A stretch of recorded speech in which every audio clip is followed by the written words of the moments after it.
Hey friends, welcome back to Copy and the Marketing Podcast, where I teach you how to write copy that sounds like you, but converts better. As you well know by now, my name is Sam. I'm the founder and lead copywriter here at Nomad Copy Agency. My background is in sales. I love to sell. I love to help other people sell, and I believe that the world is a better place when you are selling more. And last week, I was on Threads, and a girlfriend of mine had posted, how the heck are people coming up with their subject line? So I slid into her DMs, helped her out with it. And I realized after leaving three minute long voice notes that this should be a podcast episode. So here I am. We're talking today about how to write subject lines that get opened, but also just going through some really great, super easy to implement best practices on how to write a subject line. This podcast episode is for you if you write emails to your list, especially if you write the whole thing and then you come back and you're like, how the heck am I going to get this thing opened? So let's dig in. First things first, what's the purpose of a subject line? Is to get your email opened. The secondary purpose of a subject line is to get people to read, that you want them to be curious enough that they start reading that email, trying to figure out what you were talking about in your subject line. So if you're subscribed to literally any sort of an apparel brand, you probably get a ton of emails that say something like new gear or 50% off all shoes or something like that. And it's like, oh man, if they're your favorite shoes, you're going to click on it. You're going to see if they have 50% off in your size. It's going to encourage you not just to open the email and get the deal or see what's new in the store, but it's also going to encourage you to scroll to see what those things are that they have. So here's some statistics to start us off, is that 43% of people open an email based on the subject line alone. And that's relevant because typically when they see an email from you, they're going to see your name or your business's name, the subject line, and then some preview text or pre-header text. So the majority of people are making the decision to open the email based on the subject line alone.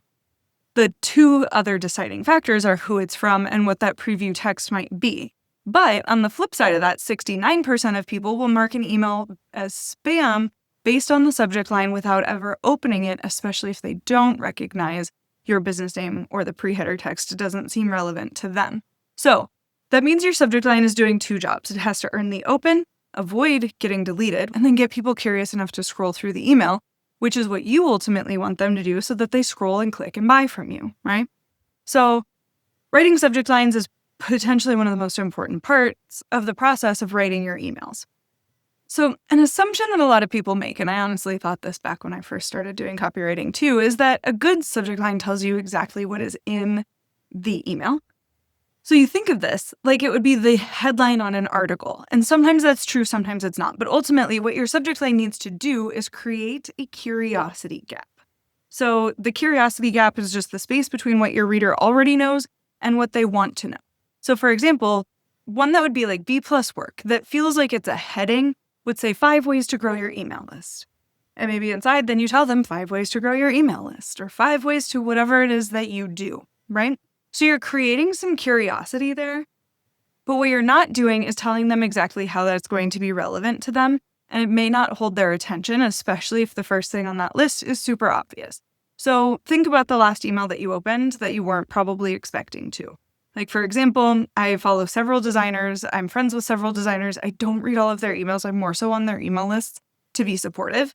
I actually take all of the emails that I get that I actually open from them and put them in a swipe file because it was they put something in the subject line that disrupted the pattern that made me so interested to go look at it. So it wasn't just why you should hire a designer for your next sales page launch or something. It was something that inspired me enough to open it that was relevant to me. So I want you to think about this and the curiosity gap as I go through some of the tactics that I use to create a huge curiosity gap in my emails. Tactic 1 that I use when writing subject lines that I want you to think about is writing a 1-word subject line. Subject lines between 2 to 4 words long get the highest open rates, but if you disrupt the pattern of people writing these really short subject lines with an ultra short subject line, so for example, if you just write oops or disclosing or embarrassing or spaghetti, people are going to be really interested. Now, this isn't something that you should do all the time. I don't think that 1-word subject lines are a sustainable pattern, However, if your emails are getting opened at a lower and lower rate, maybe this disruption is something that would pique people's curiosity enough to get them clicked. So while that is certainly a curiosity gap, it's an extreme version of the curiosity gap. But what we're doing is we're making people curious enough to be like, what the heck is Sam at Nomad Copy emailing me about spaghetti for? Creating a huge knowledge gap. Tactic 2 that you could employ is to pull out the most outrageous statement from your email. This one's one of my favorites and I use it pretty consistently. So if you already wrote the email, you told a story, you led us to the sale, and then you come back to the subject line and you're like, what the heck do I write? Just find the sentence that would make somebody do a double take. And these can get a little bit clickbaity. We don't want to do that, but you want to create enough curiosity of something. So they'll use the spaghetti example because I had a friend do this a couple of years ago. Her husband, and it's well known as part of her brand, is a professional chef. And the subject line that she used was the spaghetti that almost caused my divorce. So it created a question mark in our minds of what is the story that she is going to tell us here that's going to lead to this, because it was like dramatic. We wanted to know what the hot goss was on the other side of it. So she pulled the most outrageous part of her email, or the most important part of her story, the pinnacle of what she was talking about, and turned that into a subject line. So this one works for a couple of reasons. Usually you're pulling something really specific and concrete. So again, it breaks the pattern.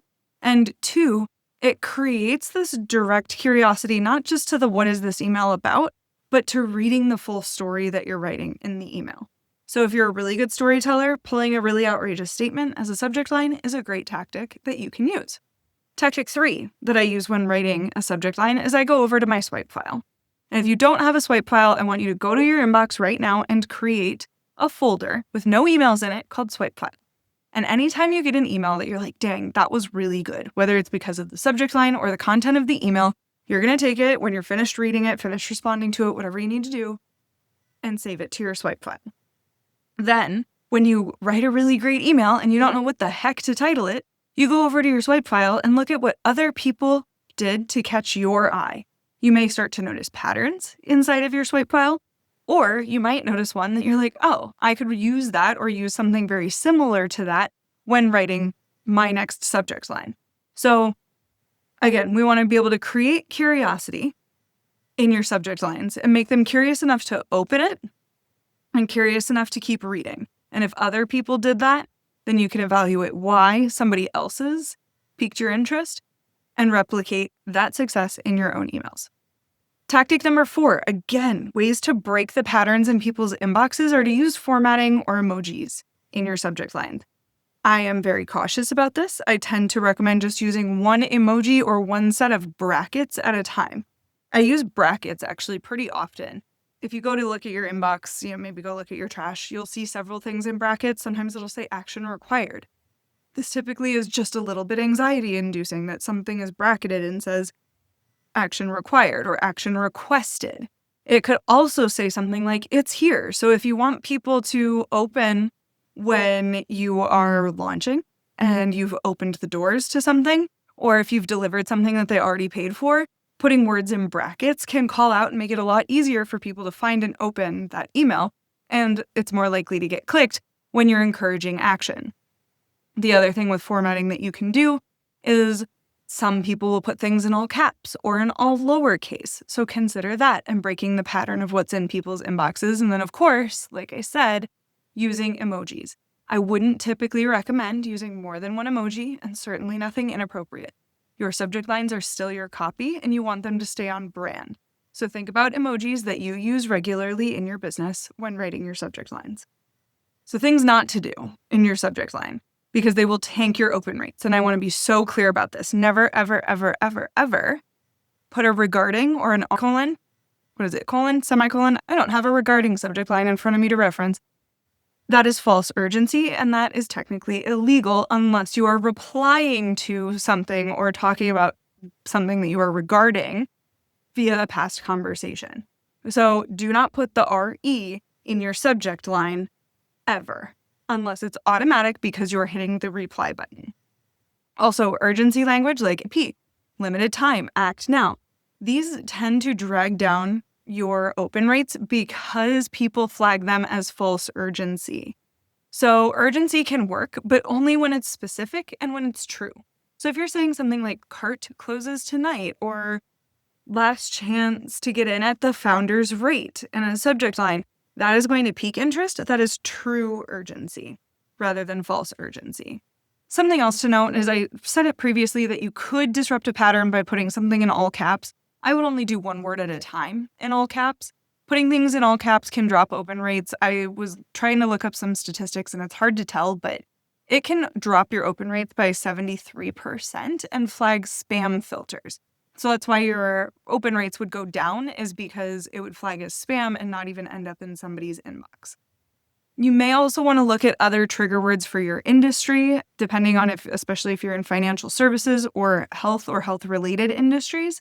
Certain words can trigger spam, including things like investment, earn money, or even the word free, depending on what it's positioned next to. So that's something to keep in mind as well regarding your subject lines.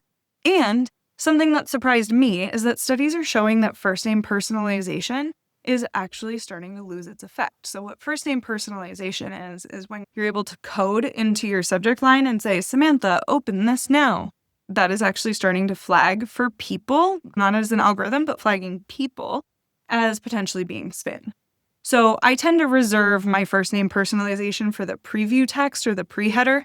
So I would choose a full subject line and then say, can you believe it, Samantha? Or something like that as my pre-header and adding personalization there. So I thought that was really interesting when I was doing some research for this. So in conclusion, great subject lines need to create curiosity. They promise a clear value or trigger a feeling. That is what is going to get your emails opened. Let me say that again. They will create curiosity, that curiosity gap that we were talking about. They will provide a clear value. And that doesn't necessarily mean to be a dollar value. Or they trigger a feeling. The best case scenario is that you can do multiple of those at once. So right now, we just passed Father's Day. That could be something like, if we're doing value and feeling, save money while treating dad this year. And then it could be from, I don't know, wherever your dad shops that you're on the mailing list for, right? So we're treating dad. It's creating this feeling, this image in our minds. And we're saying like saving 25% while treating dad. We understand what the value is here. Some things that you can think about when you're writing your subject lines. Again, to recap, a one-word subject line that stops the scroll. You can choose it as an emotion. You can choose it as a random word. Again, wouldn't exhaust this one, but it's fun to think about and use every so often. Thing number 2, stealing the most outrageous line from your email or the most memorable concept from your email. And that's like your best subject line's already written. 3rd, keep a swipe file. If you don't have one, start one. And if you do have one, take a look, kind of study what works on you and then apply the pattern, especially if you are like your audience. So you might start to notice things in those swipe files that are really catchy. And then for breaking the visual pattern with formatting, again, I mentioned brackets. I'm a big fan of brackets, capitalizing one word, potentially doing all lowercase, or inserting a well-placed emoji. So I encourage you, try this on your next email. See how your hooks, your subject lines change a little bit, and see if implementing these tips helps you increase the open rate on your emails. Remember, if you have 1,000 people on your email list and it goes up by 1%, that's 10 more people who are opening your things. So even a 1% increase in an open rate can be huge for your business. 10 more eyeballs on your stuff, 10 more eyeballs knowing exactly what you're up to and how to buy from you. That's just good business. So if you see a subject line or you write a subject line that works particularly well for you, I would absolutely love for you to shout me out on Instagram. You can find me at nomad.copy, or you can shoot me an email. I love to hear your success stories. And if this episode helped you realize that your email copy needs an overhaul, potentially that's your welcome sequence and something that you've already written, or that you just need help writing it for the first time, that's what Copy on Demand is for, as well as my done-for-you services. You can find me online at nomadcopyagency.com. Click on services, click on contact, however you want to get a hold of me, and we can talk about what it looks like to work together and help you write copy that sounds like you, but converts better. I'll see you next week on Copy and. Have a good one.